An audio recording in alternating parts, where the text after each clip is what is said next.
Assalamualaikum warahmatullahi wabarakatuh. Waalaikumsalam warahmatullahi wabarakatuh. Yang kami hormati ustazah semuanya, Paul Aisyah Senabaja, terima kasih untuk kesempatannya. Pertama-tama, marilah kita panjatkan puji syukur kehadirat Allah Subhanahu wa Ta'ala yang telah memberikan kita rahmat, hidayah dan karunia-Nya sehingga kita bisa berkumpul pada acara siang hari ini. Salawat dan salam tak lupa kita hadirkan ke Nabi kita, Nabi junjungan kita Muhammad Sallallahu Alaihi Wasallam. Semoga kita mendapatkan syafaatnya di yaumul akhir nanti. Amin ya rabbal alamin. Ustazah semuanya, terima kasih untuk waktunya. Yang pertama, mohon maaf apabila dalam kesempatan hari ini saya pribadi mengucapkan permohonan maaf kalau mengganggu waktu teman-teman semuanya. Yang kedua, semoga kegiatan hari ini nanti bermanfaat dan bisa kita lakukan di tempat kita atau di kelas kita masing-masing. Amin. Ustazah, perkenankanlah di sini saya akan menyampaikan diskusi yang sharing terkait dengan tugas ataupun kegiatan calon guru penggerak angkatan 7, yaitu diseminasi elaborasi modul 1.4, di mana perjalanan kami ataupun kita selaku guru penggerak itu ada 3 modul, dan di masing-masing modul itu ada beberapa subtema ataupun submodulnya, dan ini sudah di submodul 1.4 di modul pertama, sehingga setelah ini nanti masih ada perjalanan nanti sampai bulan Juni.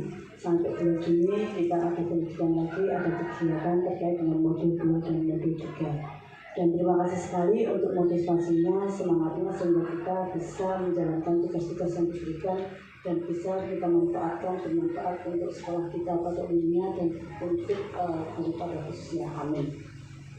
Langsung saja di modul 1.4 di sini saya akan menyampaikan terkait dengan budaya positif, yaitu budaya positif. Di sini nanti saya akan menyampaikan bahwasanya untuk budaya positif itu nanti ada beberapa hal yang akan kita pelajari.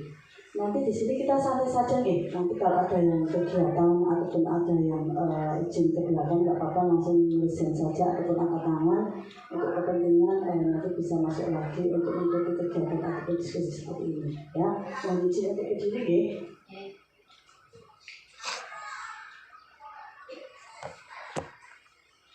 Cakupannya terkait dengan modul 1.4, yaitu terkait dengan budaya positif. Budaya positif sudah tidak asing lagi ya teman-teman nih, ataupun kegiatan-kegiatan di mana budaya positif itu cenderung melakukan hal-hal yang baik-baik. Di sini kita setuju nggak kalau di sekolah ataupun di kelas kita itu ada hukuman untuk putra-putri kita? Tidak ya, cenderung kita memberikan budaya positif ataupun budaya-budaya yang baik ataupun hal yang baik yang bisa kita berikan ke anak. Hukuman dapat mendisiplinkan anak. Setuju apa betul? Tidak ya, cenderung kadang itu membuat anak takut. Mungkin belum melakukan hanya karena itu terpaksa. Kemudian nanti Ustazah enak dibaleni lagi seperti itu. Kemudian yang kedua, memberikan hukuman yang dengan hal positif seperti membaca, membersihkan halaman sekolah dapat meningkatkan disiplin anak. Setuju ini? Setuju ya? Setuju. Kemudian memberikan penghargaan dapat meningkatkan motivasi belajar anak. Ini tergantung anaknya juga ya. Kalau penghargaan itu terus-menerus, monggo Ustaz silakan masuk. Tidak apa-apa, masih beberapa menit berjalan, belum lama. Sebelah sini, ya. Memberikan penghargaan dapat meningkatkan motivasi belajar anak. Di sini anak bisa termotivasi untuk penghargaan, namun hanya juga itu untuk mendapatkan imbalan ataupun hadiah saja. Setelah itu tidak lagi melakukan kegiatan ataupun hal yang baik lagi, karena aku bersih-bersih cepat rapi-rapi hanya untuk mendapatkan penghargaan ataupun imbal balik dari ustazah. Itu kalau anak-anak. Kalau orang dewasa hanya untuk mendapatkan hal ataupun keinginan saja. Di sini nanti kita mempelajari terkait dengan topik yang ada di modul 1.4, yaitu disiplin positif dan nilai-nilai kebajikan universal, teori motivasi, hukuman dan penghargaan ataupun restitusi, keyakinan kelas, kebutuhan dasar manusia dan dunia berkualitas, restitusi, 5 posisi kontrol, kemudian restitusi segitiga restitusi. Inilah topik nanti 1 jam ke depan yang akan saya sampaikan dalam diskusi kali ini. Nanti bila ada hal yang ingin ditanyakan ataupun hal yang belum jelas, boleh langsung kita sharingkan deh, tidak usah menunggu sampai akhir. Contoh ada hal yang kok itu hal ataupun kegiatan yang terjadi di kelas, dan ini mungkin nanti bisa disaringkan sama teman di sini dan akan menambahkan pengalaman satu sama lain. Jadi tidak harus menunggu saya selesai. Selanjutnya yang pertama, disiplin positif dan nilai-nilai kebajikan universal. Perubahan paradigma ataupun kegiatan kepalan tangan. Teman-teman di sini ada bentuk ini kepalan tangan ya. Kepalan tangan di sini adalah sebagai lambang ataupun kegiatan di mana contoh kita mengepalkan tangan, di dalamnya itu ada sesuatu yang berharga. Sesuatu yang berharga ini kita pegang teguh, kita pegang erat di dalamnya, kita pertahankan. Kemudian salah satu teman kita membujuk, ayo coba dibuka, nanti mau dikasih sesuatu, maupun dikasih hal yang baik ataupun dikasih imbalan. Dengan segala upaya teman kita membujuk. Kira-kira bagaimana dengan kita? Apakah mau membuka kepala tangan itu dengan mudah? Ataukah kita tetap bertahan dengan konsekuensi kita, dengan keyakinan kita tidak akan membuka? Kira-kira bagaimana? Ini diberi iming-iming nanti banyak sekali. Dengan keyakinan seperti itu, kita tidak akan semudah itu mengikuti ataupun mendengarkan perkataan orang lain ya. Sebaliknya juga, kita sebagai guru itu tidak boleh memaksa ataupun tidak boleh kehendak kita sendiri memaksa anak untuk mengikuti kita, ya. Itulah inti ataupun paradigma bahwa kepalan ataupun keyakinan itu harus kita tanamkan, pegang teguh di dalam diri kita masing-masing. Selanjutnya, ilustrasi perubahan teori kontrol, teori pilihan ataupun ilustrasi kontrol. Di sini ilusi guru mengontrol murid, ilusi bahwa kritik dan membuat orang merasa bersalah dapat menguatkan karakter. Salah ya ini ya. Kemudian ilusi bahwa semua penguatan positif efektif dan bermanfaat, bahwa seorang dewasa memiliki hak untuk memaksa. Ini yang ada di benak anak-anak itu, bahwa orang dewasa itu cenderung memaksa. Ya, sehingga paradigma ini harus kita rubah. Orang dewasa itu tidak cenderung memaksa, tapi cenderung mengarahkan dan memfasilitasi apa yang menjadi kehendak mereka. Dan ini mulai kita tanamkan di kelas dengan kegiatan-kegiatan yang memerdekakan anak. Ini salah satu contoh kalau ada di skup kita seperti itu. Jadi skup yang terdekat dengan kita adalah kelas. Sehingga di kelas itu kita berikan ilusi kontrol yang tidak memaksa untuk anak melakukan apa yang kita minta. Walaupun kita sudah membuat rancangan ataupun rencana kegiatan, kalau itu tidak sesuai dengan anak, bakat anak, dan kegiatan-kegiatan tidak sesuai dengan bagaimana pengembangan pembelajaran anak, tetap kita harus mengikuti anak, ya. Karena tipe anak belajar di kelas itu ada 3, dan tidak semua anak seperti apa yang kita harapkan. Begitu juga dengan di rumah kita anak elorowe berbeda-beda keinginannya, dan di situ kita juga harus punya cara bagaimana melayani anak dengan baik dengan kebutuhan mereka masing-masing, baik kebutuhan fisik maupun kebutuhan psikis masing-masing. Selanjutnya, di sini ada stimulus respon dan teori kontrol pilihan. Cenderung yang benar dan yang kita lakukan yaitu di sini teori kontrol pilihan. Contoh ini ya, perilaku buruk dilihat sebagai suatu kesalahan. Kadang kita melihat anak itu nek wis salah itu ataupun kegiatan-kegiatan yang perilaku buruk, kita cenderung itu langsung memutuskan bahwa itu salah, ya. Contoh anak merebut permen. Ada 2 anak, yang satu itu merebut permen. Kita melihatnya hanya merebut saja. Terkadang itu kita langsung menjudge, oh itu salah. Ya, padahal kita tidak tahu tujuannya. Kalau sebenarnya bahwa tujuannya itu pertama mungkin permennya itu pertama itu direbut sih, kemudian anak itu berusaha untuk membela permennya. Tapi kalau kita melihatnya yang di akhir, hanya kita melihat kesalahan yang di akhir, itu kita tidak memiliki ataupun tidak melihat tujuan di awal kedua anak tersebut. Jadi di sini adalah salah satu contoh di mana kita bisa menerapkan stimulus respon dan juga teori kontrol. Selanjutnya, saya bisa mengontrol orang lain. Di sini salah ya. Seperti halnya kita guru, kita tidak bisa mengontrol orang lain, tapi saya tidak bisa mengontrol orang lain. Kita hanya bisanya memfasilitasi sama memberi pengertian atau pemahaman hal-hal mana yang bisa dilakukan dan hal-hal mana yang tidak bisa dilakukan. Selanjutnya, model berpikir menang kalah. Model berpikir menang-menang. Ini kita kalau kegiatan-kegiatan itu ataupun hal-hal yang baik itu tetap kita kadang memikirkannya menang kalah, tapi untuk stimulus awal ini tetap kita harus bisa berpikir itu menang-menang. Kemudian di sini itu nanti kita jelaskan bahwa di akhir tujuannya endingnya model berpikir menang kalah itu memang tetap harus kita terapkan ke anak. Selanjutnya, disiplin positif. Pada 1 jam ke depan nanti akan saya diskusikan di sini sering bersama-sama bahwasanya 1. Disiplin positif, teori kontrol dan teori dari William Glasser. Di sini ada makna disiplin. Kemudian ada lagi teori motivasi, 5 posisi kontrol, kemudian 5 kebutuhan dasar manusia. Dan ada segitiga restitusi. Dan kesemuanya ini nanti banyak yang kita lakukan dalam keseharian kita, terutama kita sebagai pengajar dan pendidik. Yang pertama, makna disiplin. Belajar kontrol diri dengan menggali potensi kita agar mencapai tujuan mulia, yaitu sesuatu menjadi seseorang yang kita inginkan berdasarkan nilai-nilai yang kita hargai. Nah, di sini kita melaksanakan sesuatu itu berdasarkan nilai-nilai yang kita hargai. Kemudian untuk teori motivasi. Teori motivasi itu ada 3, 1, 2, 3. Yang pertama adalah untuk menghindari hukuman, untuk mendapatkan imbalan. Kemudian 3, untuk menghargai diri sendiri.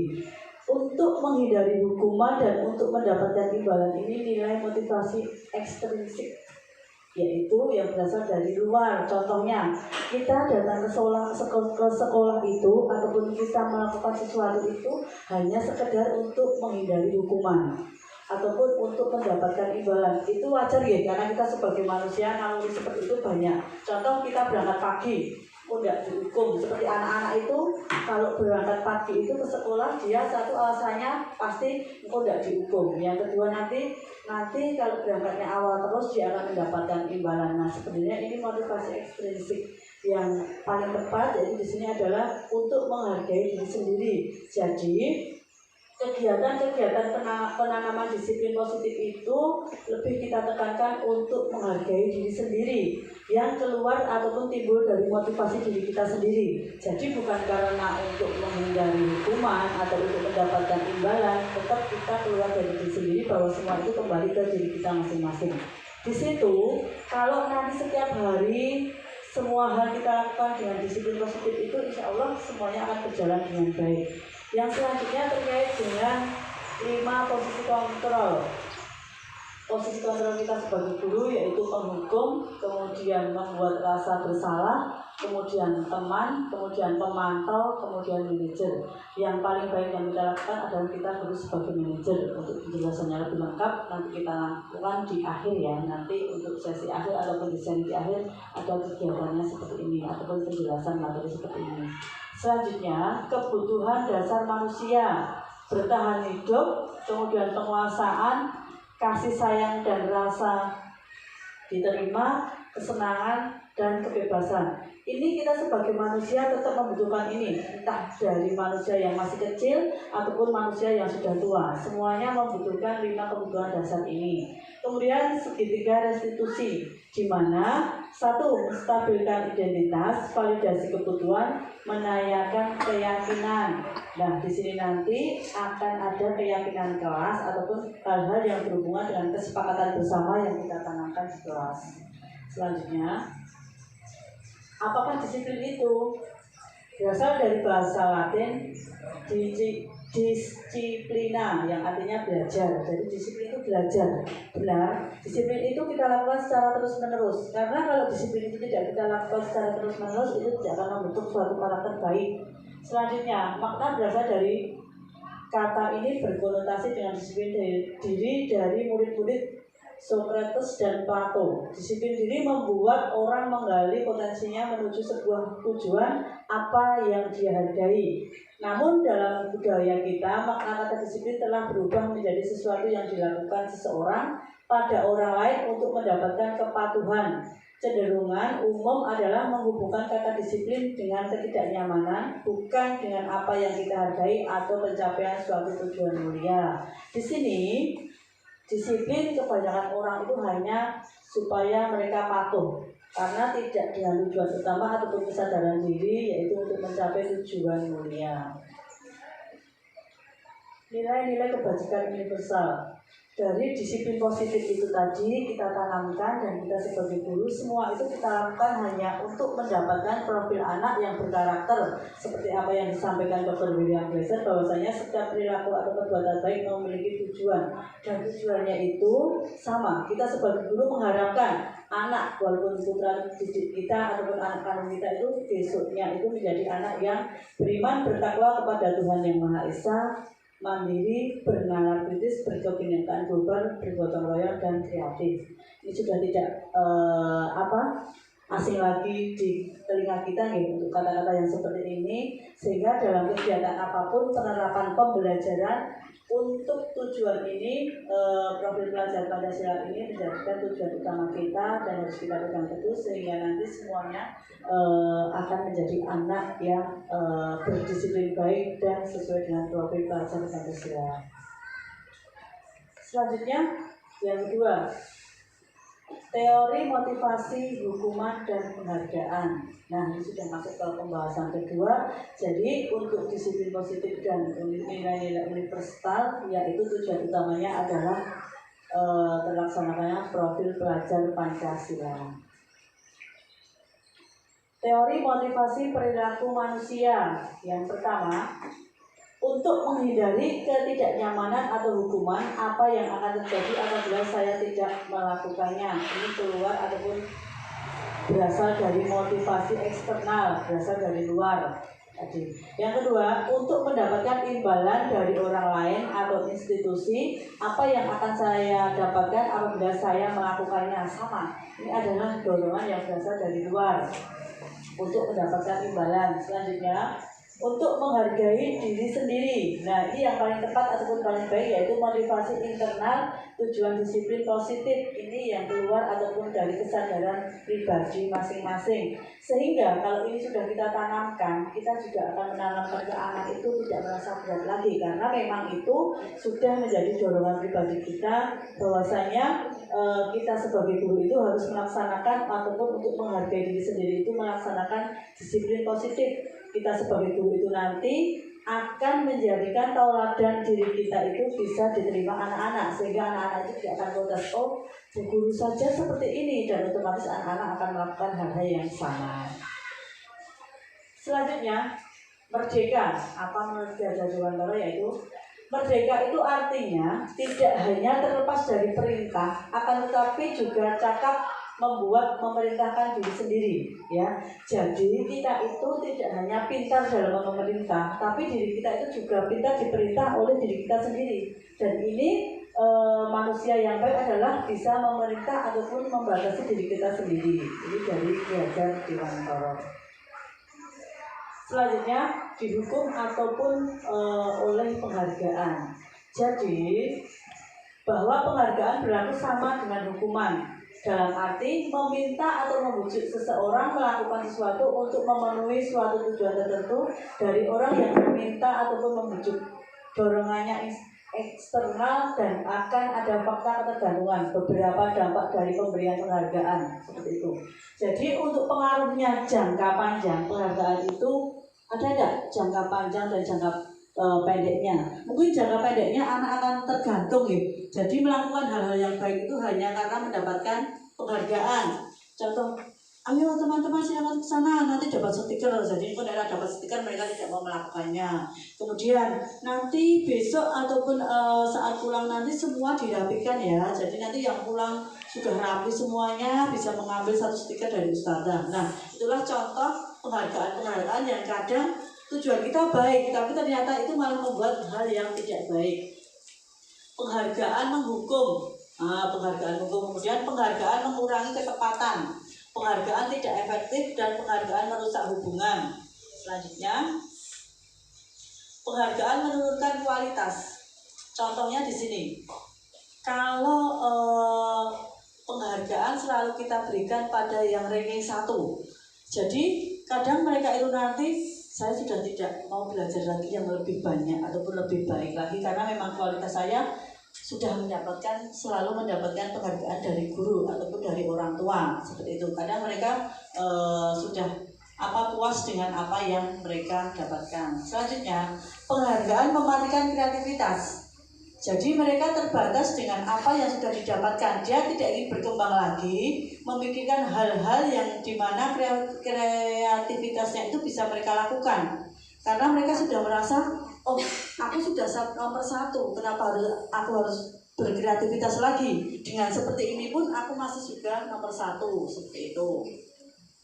Kemudian penghargaan mengurangi motivasi intrinsik dari motivasi yang berasal dari diri kita masing-masing, karena memang penghargaan itu terkadang membuat kesadaran kita ataupun jadi diri kita sudah merasa puas. Selanjutnya, bentuk program kebajikan ataupun apresiasi. Dalam memberikan apresiasi, pengakuan perlu diingat ada beberapa hal. Yang pertama, beri pengakuan secara khusus, beri pengakuan secara pribadi, beri pengakuan kepada semua murid bergantian, beri pengakuan secara konsisten, berfokus pada proses. Nah, ini yang perlu kita laksanakan untuk kebajikan ataupun apresiasi. Di sini pembuka menilai kebajikan dan situasi. Contoh, ya di sini terima kasih untuk contoh sudah membantu teman. Dan di situ akan ada nilai kebajikannya, rasa tanggung jawab.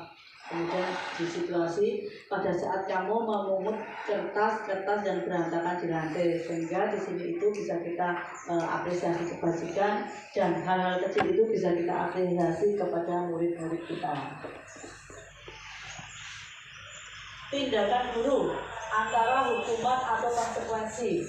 Terkadang kita sebagai guru itu memberikan hukuman itu membuat, dengan anggapan hukuman itu bisa membuat anak jerah, tapi malah kadang ada yang membuat anak itu berontak gitu. Apalagi kalau anak itu sudah SMP, SD, kemudian SMA, seperti itu kadang malah membuat hukuman itu membuat diri mereka itu kadang malu dilihat teman yang lain. Contoh di sini, mohon nanti tanggapannya. Mencatat 10 kali di dalam buku kalimat saya tidak akan terlambat lagi karena terlambat ke sekolah, seperti itu. Di sini itu bentuknya hukuman atau konsekuensi. Hukuman ya. Kemudian lari mengelilingi lapangan basket 2 kali karena terlambat hadir di sekolah. Hukuman. Anggapan kita kalau hukuman ini nanti membuat anak jerah. Ya, tapi kita tidak bisa membayangkan betapa malunya terkadang anak dengan harga dirinya yang dilihat teman-teman karena mendapatkan hukuman. Kemudian murid diminta untuk push up 15 kali karena tidak menggunakan masker ke sekolah. Ini hukuman ataupun konsekuensi? Konsekuensi ya, konsekuensi karena hukuman atau konsekuensi? Ya. Coba selanjutnya, menggantikan kertas tugas teman yang telah dicoret-coret. Konsekuensi, karena ini tahu ya bahwasanya kalau kita mengambil kertas teman itu bahwa itu perbuatan salah. Di situ ada konsekuensinya, nanti harus menggantikan. Itu kemudian membersihkan tumpahan air di meja tulis karena tersenggol pada saat belajar. Murid disuruh untuk tidak mengenakan sepatu seharian di sekolah karena tidak mengenakan sepatu hitam. Apa ini? Lari mengelilingi lapangan basket 2 kali karena terlambat 10 menit untuk pelajaran PJOK. Konsekuensi. Nah, kita lihat di sini. Nah, itu tadi bahwasanya hukuman dan konsekuensi itu ada perbedaan. Di mana hukuman sesuatu yang menyakitkan dan menyakitkan harus terjadi. Sesuatu harus terjadi. Pernah enggak kita saat mungkin masih sekolah mendapatkan hukuman? Dan hukuman itu rata-rata sama ya. Kalau guru SD, guru SMP, SMA itu mesti rata-rata sama. Engkau kalau nulis misalnya agama itu ya nulis huruf Arab berapa lembar, kemudian untuk PJOK itu lari seperti itu. Nah sini anak membenci kedisiplinan, anak menghargai disiplin. Jadi dengan hukuman itu bahwasanya anak itu malah angel karo disiplin. Karena kenapa? Mereka merasa seperti dipaksa-paksa harus berangkat pagi karena nanti tidak terlambat, padahal itu tidak datang dari kesadaran masing-masing. Paksaan, karena itu paksaan.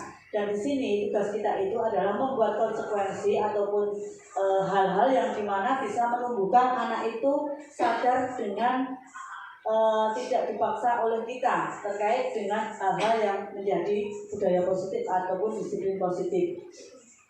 Konsep diri yang buruk, konsep diri yang baik. Kalau hukuman itu cenderung membuat anak ataupun konsep diri yang buruk. Kemudian kalau konsep diri yang baik itu bisa timbul atas konsekuensinya, karena konsekuensi itu kebanyakan sudah menjadi apa kesepakatan ya. Jadi di awal itu kita sudah tahu semuanya. Engkau nek orang ini berarti aku ini, dan murid sudah tahu. Kalau hukuman itu cenderung satu pihak ya, dari guru ataupun dari atasan ataupun dari jabatan ataupun pejabat yang lebih tinggi, itu kalau hukuman. Tapi kalau konsekuensi ini cenderung kesepakatan bersama gitu.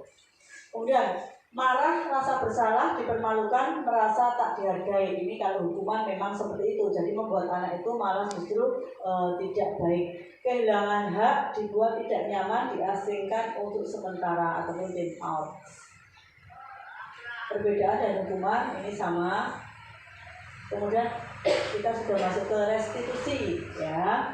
Restitusi adalah proses menciptakan kondisi bagi murid untuk memperbaiki kesalahan mereka sehingga mereka bisa kembali pada kelompok mereka dengan karakter yang lebih kuat. Restitusi juga merupakan proses kolaboratif yang mengajarkan murid untuk mencari solusi untuk masalah mereka dan membantu murid berpikir tentang orang seperti apa yang mereka ingin lakukan tujuan mulia dan bagaimana mereka harus memperlakukan orang lain. Jadi restitusi ini cenderung menciptakan kondisi bagi murid yang salah untuk memperbaiki kesalahannya itu dengan sikap yang baik. Kita tidak memperlakukan mereka. Kalau dengan hukuman tadi mereka merasa dipermalukan, tapi kalau dengan restitusi itu kita mencari hal-hal yang baik, solusi yang baik untuk masalah mereka. Jadi kita itu juga ada tawar-menawar dengan mereka, ada musyawarah ataupun dengan kegiatan-kegiatan bahwasanya nanti bagaimana, kemudian ada pengertian-pengertian yang kita berikan saat restitusi sehingga kita tidak langsung mengjudge oh itu salah dan harus mendapatkan hukuman seperti itu. Nah di sini hukuman dan konsekuensi tadi sudah. Kalau restitusi cenderung seperti ini.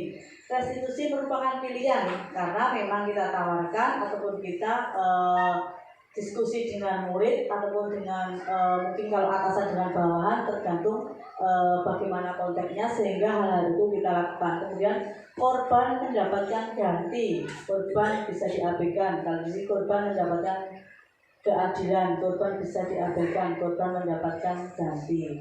Murid atau anak mendapatkan penguatan otomatis sehingga untuk anak yang salah ataupun yang korbannya itu bisa mendapatkan penguatan. Masalah terpecahkan karena ada apa? Ada solusi tadi sehingga satu sama lain tidak merasa dihakimi, kemudian yang salah itu juga tidak merasa disalahkan, kemudian anak yang disalahi ataupun korban itu juga mendapatkan solusi untuk pemecahan masalahnya.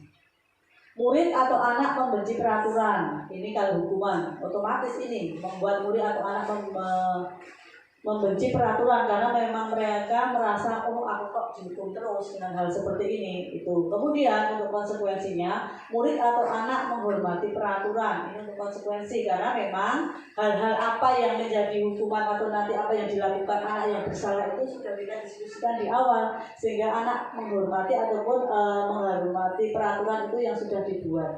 Kemudian restitusi, murid atau anak menghormati dirinya dan orang lain. Nah ini restitusi itu cenderung ke hal-hal yang positif dan memberikan solusi ataupun permasalahan yang baik-baik. Ciri-ciri restitusi yang pertama, bukan untuk menebus kesalahan namun untuk belajar dari kesalahan. Inilah restitusi. Jadi Walaupun kita memang salah, anak-anak yang salah, kita tidak menebusnya, tapi kita belajar dari kesalahan itu, kita harus bagaimana. Selanjutnya, memperbaiki hubungan. Tawaran bukan paksaan. Restitusi menuntut untuk melihat ke dalam diri. Restitusi mencari kebutuhan dasar yang didasari tindakan. Restitusi diri adalah cara yang paling baik. Fokus pada karakter bukan tindakan, karena memang di sini ini kita tujuannya adalah pembentukan karakter, bukan pembentukan harus bagaimana. Fokus pada solusi, mengembalikan murid yang berbuat salah pada kelompoknya. Murid yang berbuat salah itu dalam suatu kelompok itu tidak merasa terasingkan, di mana murid itu bisa kembali ke kelompok itu dengan percaya diri, kemudian dengan tidak merasa bersalah, tapi mereka juga belajar dari kesalahan yang sudah mereka lakukan untuk menjadi pribadi yang lebih baik lagi dan bisa diterima kelompoknya dengan baik. Inilah ada ciri-ciri restitusi. Keyakinan kelas. Apa bedanya peraturan sama keyakinan kelas? Ya. Kalau peraturan itu cenderung yang membuat guru, sekolahan ataupun manajemen.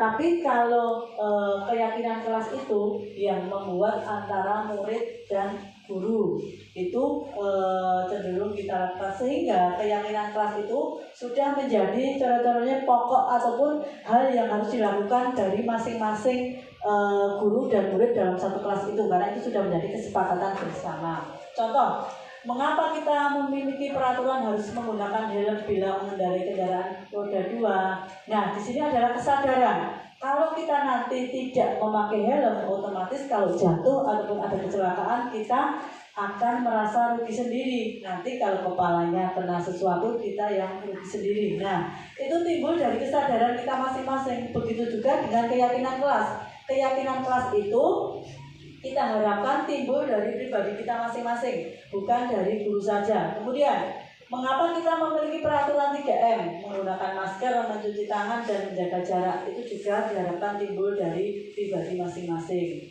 Untuk mendukung motivasi intrinsik, kembali ke nilai-nilai keyakinan-keyakinan lebih menggerakkan seseorang dibanding mengikuti serangkaian peraturan-peraturan. Sehingga seseorang itu melakukan keyakinan kelas itu karena dorongan intrinsik, yaitu dorongan yang keluar dari dalam dirinya sendiri. Kalau memang itu keluar bukan dari diri kita sendiri ataupun dari orang lain, itu namanya peraturan, dan biasanya peraturan itu banyak yang melanggar karena itu memang peraturan dan dibuat oleh salah seorang pihak. Tapi mulai sekarang ataupun di kelas, marilah kita terapkan keyakinan kelas hal apapun.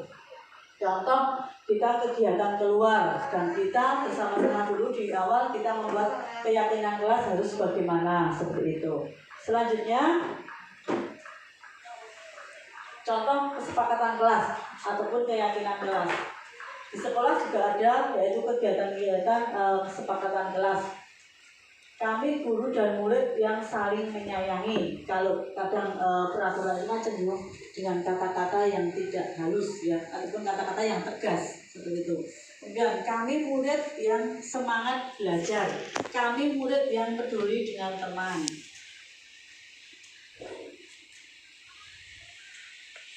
Nah, di sini contoh antara peraturan dan keyakinan kelas.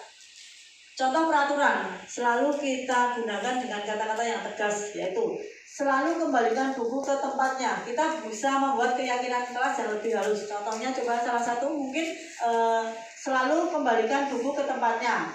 Keyakinan kelasnya, contoh, ayo kita kembalikan buku dengan rapi, seperti itu. Jadi dengan kata-kata yang bisa diterima anak. Selanjutnya di sini, dilarang mengganggu orang lain. Contoh keyakinan kelasnya, kita saling menyayangi. Nah, itu kalau diterima anak lebih penak yang keyakinan kelas ya. Kalau peraturan koyoke serem, seperti itu. Kemudian dilarang melakukan kekerasan. Nah, bagi anak kan itu koyo hal yang menakutkan ya, dilarang melakukan kekerasan. Mungkin keyakinan yang kekerasan yang bagus, saling menghormati, saling menyayangi, saling menolong, seperti itu. Kemudian ini bergantian atau menunggu giliran. Contoh keyakinan kelas yang bisa diterapkan, aku bisa antri, sabar, Kemudian jangan berlari di kelas atau koridor. Keyakinan kelas mungkin dengan kata-kata yang lebih halus. Berlatih jalan pelan-pelan ataupun mungkin jaga kesehatan. Kemudian jaga keselamatan. Jadi untuk keyakinan kelas ini kita cenderung memilih kata-kata ataupun kalimat-kalimat yang halus dan bisa diterima oleh anak. Kalau peraturan cenderung kata-katanya tegas, kemudian kaya tidak ada aturan ataupun tidak ada tawaran lagi, memaksa seperti itu. Kalau tapi keyakinan kelas itu ibaratnya sudah menjadi kesepakatan dan insya Allah kesadaran yang seperti itu akan dilaksanakan dengan baik oleh penghuni ataupun kelas-kelas yang sudah ada keyakinan kelas atau kesepakatan kelas. Nah ini selalu kembalikan buku ke tempatnya. Keyakinan kelasnya mengandung unsur tanggung jawab. Kemudian dilarang mengganggu orang lain, menghormati orang lain. Hadir di sekolah 15 menit sebelum pembelajaran dimulai. Menghormati orang lain dan berkomitmen seperti itu. Dilarang menggunakan narkoba. Keyakinan kelasnya adalah kesehatan. Gunakan masker, kesehatan, keselamatan. Jangan berlari di kelas atau koridor, keselamatan dan keamanan. Ini contoh-contoh sehingga nanti di kelas kita masing-masing yang mengetahui karakter anaknya harus bagaimana, kita bisa terapkan untuk keyakinan kelas atau kesepakatan kelas tersebut. Selanjutnya adalah kebutuhan dasar manusia dan dunia berkualitas. Ya, di sini manusia dari kecil sampai besar itu mempunyai kebutuhan dasar yang berbeda-beda. Salah satunya adalah bertahan hidup. Kemudian di sini ada penguasaan, kebebasan, kesenangan, kasih sayang dan rasa diterima. Contoh ini seperti Mas Java. Kenapa mereka Mas Java itu juga kesana kesini mencari tempat yang mereka nyaman ataupun tempat yang dirasa nyaman? Karena dia juga ingin merasakan kasih sayang dan rasa diterima. Kok neng kono cekel balik ibuke, neng kono cekel neh balik ibuke, neng kantor kok merasa nyaman. Seperti itu dia duduk sendiri. Karena apa? Karena mereka ataupun Mas Java anak yang aktif itu ingin mendapatkan kasih sayang ataupun rasa diterima oleh semua orang ataupun oleh lingkungan yang ada di sekitarnya. Itu. Kemudian untuk kesenangan, semua orang itu mengharapkan kesenangan dan kesenangan itu tidak harus kesenangan yang bernilai mahal, tapi kesenangan-kesenangan yang kadang tidak boleh. Contoh kita sebagai guru pulang awal itu senang apa enggak? Nah, senang. Padahal itu orang itu apa-apa toh, orang itu apa-apa, orang itu bayaran itu, tapi hari ini kepulangan diajukan jam 1, wes seneng ya kita pulang pagi seperti itu. Jadi hal-hal yang sepele kadang tidak harus dihargai dengan nominal, tapi itu sudah mendapatkan ataupun sudah bisa membuat kesenangan kita. Kemudian kebebasan seperti anak-anak juga, kebebasan bermain kadang kita batasi, bermainnya sampai 15 menit ya. Setelah itu silakan masuk lagi, duduk di kelas, jangan lari-lari, semuanya duduk ya, seperti itu. Itu memang masih kita terapkan karena memang di situ kita mencari apa? Mencari kenyamanan anak, di mana anak yang satu sama yang lain itu kadang berbeda-beda kenyamanan, dan kebebasan itu juga merupakan salah satu kadang yang ingin anak lakukan. Siji kadang kon lari terus kuwi seneng, tapi siji kadang kon ning njaba kuwi ora gelem, senenge ning jero bebas, bisa memilih-milih seperti itu. Kemudian 5 posisi kontrol ya. Kita sebagai guru ada 5 posisi kontrol yang harus kita lakukan. Salah satunya adalah posisi kontrol kita sebagai penghukum, pembuat orang merasa bersalah, sebagai teman, sebagai pemantau, sebagai manajer. Ya, ini yang kita lakukan dalam kelas bahwa kita sebagai guru itu posisi kontrol yang harus bagaimana yang harus kita lakukan seperti itu. 1, penghukum, menghardik, menunjuk, menyakiti, menyindir. Ini pena apa enggak? Tidak ya, tidak seperti itu. Yang kedua, Guru berkata, contohnya ini, kalau kamu tidak melakukannya, awas ya, rasakan. Nah, ini kok ini BK wis nggak ada ya seperti ini ya. Rasakan seperti mengancam, ini sudah tidak kita lakukan lagi. Kemudian hasilnya membentak, menyalahkan orang lain dan berbohong. Itu anaknya malah akan bisa seperti itu. Kemudian kaitannya dengan dunia berkualitas, murid meletakkan guru di luar dunia berkualitas. Kemudian murid berkata, biarkan saja, nanti juga marah-marah lagi. Jadi kalau ada guru yang seperti itu, malah nanti murid itu orang malah semakin mendekat, tapi malah koyong ngice kayak oleh aku paling sebenarnya itu. Kalau anak-anak SMP itu cenderung sudah berpikirnya seperti itu, nyepelnya seperti aku paling tekal telat, guru paling kau ngaji, paling kau nanti dihukum, paling kau membersihkan ini. Jadi kalau tipe-tipe menghukum itu terkadang malah anak itu maleni maleni kesalahan-kesalahan yang kita lakukan ataupun yang dilakukan oleh anak. Kemudian pembuat orang merasa bersalah, berceramah dan mengatakan seharusnya ibu kecewa. Nah, ini jangan sampai kita lakukan. Jadi contoh ada anak yang merasa bersalah, kemudian kita langsung seharusnya kamu tidak melakukan seperti itu, ataupun ibu kecewa dengan apa yang kamu lakukan. Itu kalau anak yang berhati cilik anteng ataupun hatinya terkadang tidak bisa menerima semuanya dengan baik, itu malah anak akan merasa minder ya, minder baik di hadapan sendiri maupun di hadapan anak. Kamu seharusnya kamu sudah tahu ibu telah sekali mengatakan ibu stres seperti itu. Menyembunyikan, menyangkal, berbohong. Murid meletakkan guru di dalam dunia berkualitas. Maafkan saya, kemudian merasa rendah hati. Nah, hal seperti itu membuat orang merasa bersalah itu akan membuat murid itu merasa rendah hati karena mereka sudah di judgment ataupun sudah diberi label bahwa itu bersalah. Dan selama ini terkadang seperti itu bisa terbawa anak sampai dewasa kalau belum bisa terbuka atau belum bisa move on. Kemudian teman membuatkan alasan-alasan untuk murid, ayolah lakukan demi ibu. Maksa kamu tidak mau, ingat tidak ibu pernah bantu.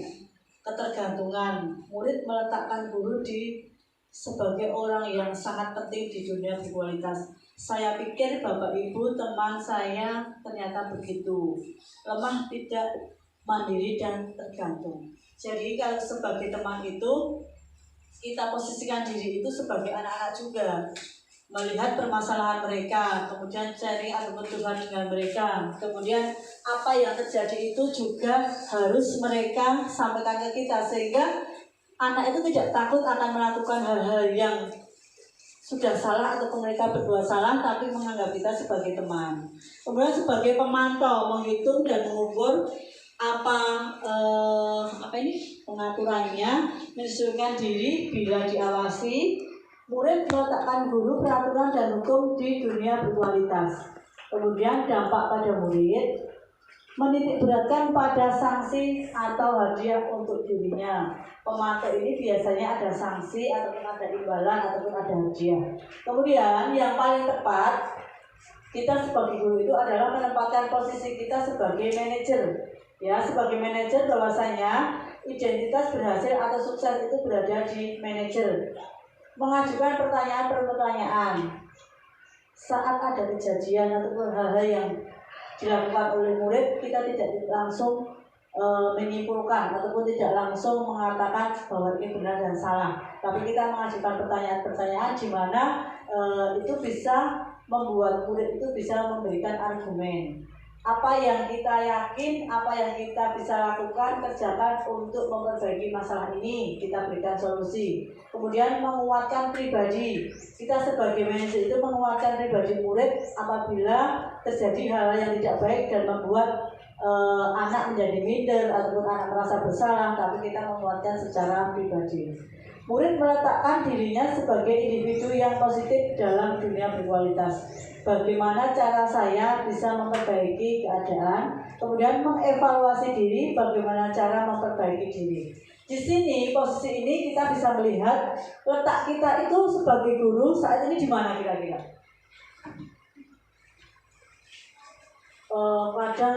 kadang kalau memang ada anak yang terus dikandani ini balik meneh. Kita sempat jengkel juga ya. Dikandani terus ini balik meneh seperti itu. Di kelas kadang malah membuat temannya nangis seperti itu. Tapi posisi yang paling baik itu adalah di manajer. Walaupun mungkin di sini kita mungkin masih sebatas sebagai teman ya teman-teman ya, masih sebagai teman, belum bisa ke sebagai manajer, tapi kita berprosesnya kita menuju ke manajer. Jadi sebagai teman itu saya rasa itu juga sudah baik ya. Kita bisa mengerti anak, kondisi anak juga terus pimpin kemarin juga jalan-jalan yang kemarin itu digawani kabeh. Tempat minum itu digawani kabeh seperti itu juga sebagai teman. Kemudian edok-edok nek mereka cerita kita juga sebagai anak-anak mendengarkan. Kadang aja, Mbak wis tahu ustazah ngono kuwi seperti itu. Itu akan memutus atau anak kok ustazah seperti itu karena memang anak itu berpikir kadang orang dewasa itu saya bernuruh-nuruh berarti berteman atau apa kurang bisa berteman seperti itu. Kemudian pertanyaan atau siapa yang mengatakan saya kecewa sekali dengan kamu, membuat orang merasa bersalah seperti. Jadi hindari untuk kalimat-kalimat ataupun kata-kata yang terkadang membuat orang itu merasa bersalah. Tidak malah seperti sinetron ya, saya kecewa sekali sama kamu. Saya kira di sekolah nggak ada ya seperti itu ya. Saya kira kita juga tidak sampai itu mengatakannya. Kamu tidak pernah benar melakukannya sebagai penghukum, ya sebagai penghukum. Jadi ini nek salah ya pokoknya kamu surah benar dan seperti ini kamu harus mendapatkan hukuman seperti ini. Nah, ayolah lakukan demi ibu bapak. Nah ini sebagai teman kadang kita ayolah teman-teman masuk nanti kita pulangnya terakhir seperti itu. Ya itu kita sebagai teman mas minta tolong bantu ustazah ya dengan rapi tolong kembalikan ke sana ya seperti itu. Kemudian selanjutnya sebagai pemantau, apakah kamu mau mendapatkan stiker binatang hari ini? Bintang hari ini, apakah kamu mau mendapatkan stiker bintang hari ini? Kadang itu juga sering kita lakukan ya. Mas, hari ini mau mendapatkan stiker apa? Malah kita tengok si anak, hari ini stikernya apa yang mau kita berikan? Wah, bedanya kantor, itu aslinya sing apa ustazah apa sendiri ya? Saya minta stiker bintang, sing apa ustazah, seperti itu. Kemudian lagi, bagaimana kamu bisa menyelesaikan masalah ini? Ini sudah sebagai manajer ya teman-teman. Jadi hal apapun, tapi karena memang kesabaran itu berat kadang kalau kita lakukan dengan tidak keluar dari nilai intrinsik diri kita. Kalau memang kesadaran itu kita lakukan dengan benar-benar pelan-pelan, itu mungkin kita bisa lebih baik lagi dari sebagai teman dan kita sudah mengarah ke manajer. Jadi kita telaten, tapi kadang memang banyaknya anak itu yang harus semua kita layani dengan tepat dan cepat. Kamu selalu yang paling terakhir. Nah, kadang seperti itu ya teman-teman ya.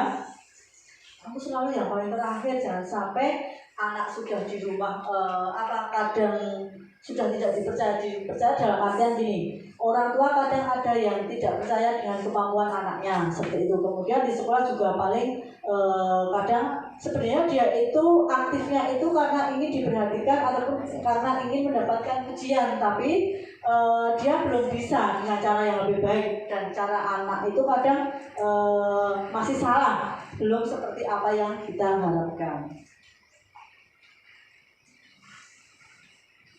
Yang terakhir di sini adalah pembelajaran ke-6 yaitu segitiga restitusi. Di sini segitiga restitusi itu ada 3 tahapan. Yang pertama itu ada validasi kebutuhan, kemudian ada menanyakan keyakinan, kemudian ada menstabilkan identitas. Di sini ada alurnya, alur segitiga. Yang pertama menstabilkan identitas, ya. Bahwasanya segitiga restitusi itu kita gunakan untuk memperbaiki kesalahan atau membuat segala sesuatunya itu menjadi lebih baik lagi. Untuk membuat anak yang merasa gagal karena berbuat salah menjadi positif terhadap dirinya sendiri. Jadi ini di sini peran kita penting sebagai guru adalah Saat ada anak yang melakukan kesalahan, bagaimana cara kita itu membuat anak tidak langsung down atau tidak langsung merasa dirinya itu gagal dan bisa melaksanakan atau bisa mencarikan cara yang lebih baik lagi. Dengan contoh, guru berkata, berbuat salah itu hal yang manusiawi. Tidak ada manusia yang sempurna. Bapak atau ibu juga berbuat salah. Kita bisa menyelesaikan permasalahan ini. Bapak ibu tidak tertarik untuk mencari tahu siapa yang benar, siapa yang salah. Bapak ibu lebih tertarik untuk menyelesaikan masalah. Kalau kamu menyalahkan dirimu sendiri terus-menerus, apakah kamu bersikap baik pada dirimu sendiri? Ini bijak ya teman-teman ya. Ini bisa kita terapkan baik di rumah maupun baik di sekolah, baik di lingkungan sekitar. Karena memang orang yang salah itu ataupun merasa gagal itu terkadang itu mereka tidak bisa memikirkan apa yang akibat nanti apa yang mereka terima. Jadi di sini peran kita, contoh kita di dalam masyarakat, peran kita itu mengembalikan ataupun bagaimana cara kita untuk bisa membuat anak itu menjadi berpikir positif lagi terhadap dirinya sendiri. Seperti itu ya, untuk menstabilkan identitas. Selanjutnya, validasi kebutuhan. Guru berkata, kamu bisa saja kan melakukan hal yang lebih buruk, tapi kamu tidak melakukan. Lagi, kamu pasti punya alasan mengapa melakukannya. Itu. Kemudian, apa yang penting bagi kamu? Kamu boleh tetap berusaha bersikap itu, tapi tambahkan sikap yang lain yang baru. Maukah kamu belajar cara lain untuk mendapatkan yang kamu butuhkan tanpa harus memukul? Apakah kamu bisa melakukan dengan baik besok lagi? Nah, di sini membantu murid mengenali basic ataupun kebutuhan dasar yang ingin dipenuhi ketika melakukan kesalahan itu. Pada dasarnya, setiap tindakan manusia tujuannya adalah memenuhi kebutuhan. Apakah itu power, freedom, love, belonging, fun, atau survival. Ya, teman-teman di sini bahwa kita tidak tahu kebutuhan seseorang, sehingga saat ada orang merasa bersalah itu kita harus menanya lebih detail apa yang mereka lakukan sebenarnya, tujuannya itu apa, sehingga kita bisa tahu, oh ternyata seperti ini dan kita harus bisa melakukannya seperti ini. Tuh. Kemudian yang selanjutnya, yang terakhir, menanyakan keyakinan. Guru berkata, apa nilai yang kita percaya di kelas sekolah kita, nilai-nilai universal apa yang telah kita sepakati. Kelas yang ideal itu yang seperti apa sih? Kalau ingin jadi anak yang seperti apa, kamu ingin jadi anak yang seperti apa? Apa yang kamu rasakan ketika kamu melakukan itu? Kamu menjadi orang yang seperti apa? Anak melihat kesalahannya dihubungkan dengan norma sosial dan nilai-nilai yang mendasari manusia berinteraksi dengan orang lain. Jadi ketika di situ tersebut adalah cara kita itu yang pertama, kita tidak langsung ngejudge, tapi kita tanya dulu, kenapa kamu melakukan seperti itu? Kemudian kita memberi penguatan lagi, kamu bisa melakukan hal yang lebih baik. Kemudian mereka menanyakan lagi, hal apa yang kamu lakukan setelah nanti kamu minta maaf ataupun nanti kamu akan yang lakukan akan seperti apa, seperti itu. Ini contoh keyakinan kelas. Ada tidak di kelas masing-masing pasti ada ya? Anak yang seperti itu. Contoh anak yang selalu datanya terlambat, seperti itu. Kadang kan kita kalau mengira gini aja, contohnya gini. Anak itu tidak terbiasa menangis, tapi kebetulan kenapa hari Senin ini menangis? Terkadang kan kita tidak tahu, tidak menanya dulu kenapa, alasan kita paling dia ingin libur, seperti itu ya. Paling dia ingin libur, hari ini nggak mau masuk sekolah, itu. Terkadang anak itu belum kita tanya, Mas, ibunya sudah pulang, dan kadang orang tua itu tidak menyampaikan dulu, Ustazah ini tadi di rumah gini-gini, tapi langsung menyerahkan kepada gurunya masing-masing. Padahal di situ jadi anak itu sepele, gur pengen diterket ibunya tekan jero kelas, kemudian bisa ditinggal lagi. Nah, terkadang orang tua yang tidak tahu maksudnya anak itu kadang begini, enggak apa-apa, nangis sebentar saja, nanti ini langsung tak tinggal saja, seperti itu. Padahal anak itu ingin sesekali mungkin diantar ke kelas biar orang tuanya melihat kemarin mungkin pekerjaannya, ataupun melihat lokernya, ataupun melihat tempelan atau gambar yang ada di lokernya, seperti itu hal sepele. Kemudian kita sebagai guru itu menanyakan, kenapa Mas kamu melakukan seperti itu? Kamu bisa loh tadi tidak ngamuk-ngamuk, mungkin kamu bisa loh tadi tidak langsung menangis, atau bilang dulu sama ibu, atau bilang dulu sama Bu Guru bagaimana apa yang kamu inginkan. Kemudian ya pasti anak menjawab, iya saya hanya ingin tadi diantar ibu sampai kelas, tapi ibu langsung meninggal begitu saja. Kemudian gurunya tanya, itu perbuatan yang baik apa tidak? Kalau seperti itu nangis, kemudian ngamuk-ngamuk di aula ataupun di jalan, di motor seperti itu, kemudian dia pasti juga bisa menjawab tidak. Nah, kalau tidak itu seharusnya nanti ataupun besok lagi bagaimana? Saya tidak akan melakukan lagi. Besok saya akan langsung bilang sama ibu, Bu, minta tolong diantar ke dalam kelas, seperti itu. Itu adalah segitiga restitusi. Segitiga restitusi itu kebanyakan kita gunakan untuk menyelesaikan masalah, sehingga memang ada solusi-solusi yang baik dan kita lakukan. Refleksinya, hal baru apa yang mengubah paradigma saya, kemudian perasaan apa yang muncul selama mengikuti sesi ini, khususnya mengenai makna disiplin ataupun materi intrinsik, peran Among seperti apakah yang saya lakukan selama mengikuti modul ini, kemudian saya akan menjadi orang ataupun Among yang seperti apakah setelah mengikuti modul ini. Ya, teman-teman, terima kasih.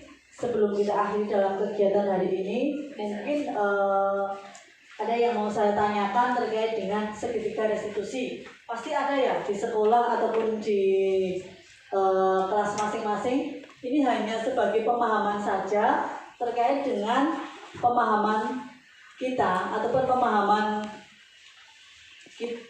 guru yang bisa kita lakukan di kelas terkait dengan penanaman ataupun segitiga restitusi, sehingga tadi hal-hal seperti itu bisa kita lakukan di dalam kelas masing-masing dan kita bisa terapkan di kelas kita masing-masing. Ya, ini waktu kurang berapa menit sehingga nanti kita bisa akhiri sesi kali ini dengan baik.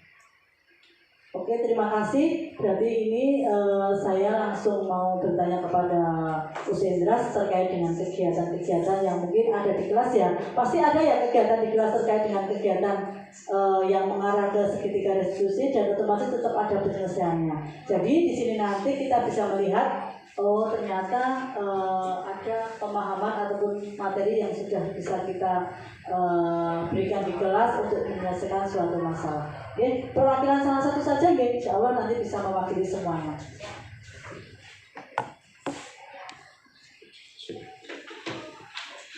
Baik, Ustazah, terima kasih atas kesempatannya.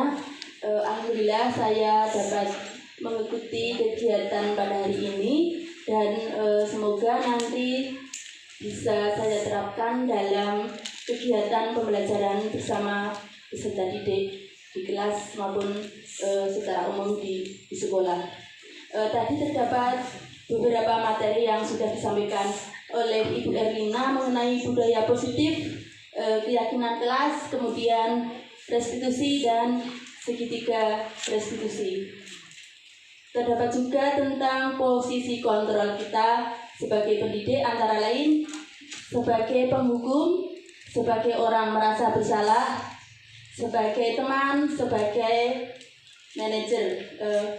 Di sini alhamdulillah materi yang disampaikan sangat bagus sekali dan menginspirasi khususnya kepada saya untuk diterapkan di kelas saya. Nanti apabila di kelas kami ada beberapa permasalahan dengan peserta didik, semoga saya dapat menerapkan segitiga restitusi yang sudah disampaikan oleh Ibu Erlina tadi, dan semoga nanti anak bisa lebih mandiri, lebih tanggung jawab dan bisa menyelesaikan permasalahan bersama kita sebagai guru. Kita membimbing mereka menuju profil pelajar Pancasila. Terima kasih.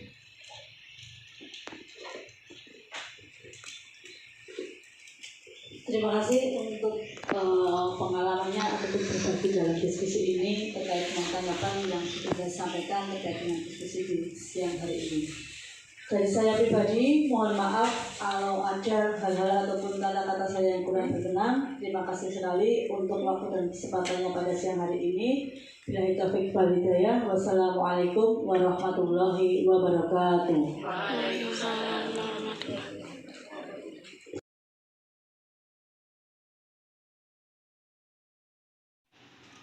Assalamualaikum warahmatullahi wabarakatuh. Saya Anwar Rosyidi, Sarjana Pendidikan, Kepala TK Aisyah Sinar Fajar, Kecamatan Cawas, Kabupaten Klaten, Jawa Tengah. Saya menyambut baik dengan adanya program diseminasi budaya positif di sekolah TK Aisyah Sinar Fajar di Kecamatan Cawas ini yang dilaksanakan oleh calon guru penggerak dari TK Aisyah Sinar Fajar, yaitu Saudara Erlina, Sarjana Pendidikan, yang telah memberikan diseminasi budaya positif, sehingga ini akan memberikan pengimbasan kepada warga sekolah sehingga menjadi terbiasa dan menjadi pembiasaan, dan mereka akan merasakan dari manfaat apa yang menjadi programnya atau diseminasi budaya positif itu.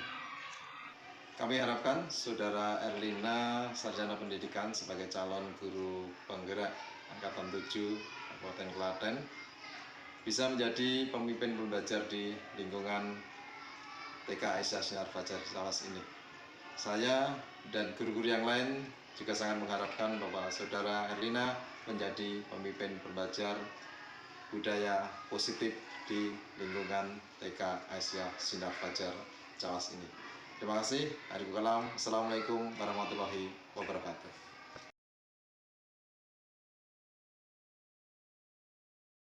Assalamualaikum warahmatullahi wabarakatuh. Perkenalkan, nama saya Ustadzah Puji Lestari, SPD. Saya adalah rekan sejawat dari Ustadzah Erlina, SPD, yang saat ini menjalani calon guru penggerak Angkatan 7. Alhamdulillah, semenjak berjalannya CGP di sekolah kami, khususnya Angkatan 7 saat ini, di lembaga kami sudah tersosialisasikan budaya positif, dan alhamdulillah kita mulai menerapkan budaya positif itu khususnya di kelas saya. Alhamdulillah semenjak diterapkan budaya positif di kelas kami semakin kondusif, dan alhamdulillah semakin membantu terkait dengan pembiasaan anak. Dan alhamdulillah selain di kelas juga ternyata di sekolah kami ketika anak-anak sedang masuk ke gerbang, itu pun budaya positif sudah mulai terlihat dan mulai terasa. Ternyata CGP Angkatan 7 ini membawa dampak positif di lembaga kami, dan semoga ini menjadi penyemangat dan stimulus untuk rekan-rekan guru yang lain untuk semakin semangat dan juga semakin kreatif untuk menerapkan budaya positif yang sudah dilaksanakan dan diterapkan di TK Aisyah Sinar Fajar. Dan alhamdulillah kami juga sudah menerima sosialisasi yang lain terkait dengan visi perubahan dan juga budaya positif dari CGP Angkatan 7. Demikian yang dapat kami sampaikan. Assalamualaikum warahmatullahi wabarakatuh.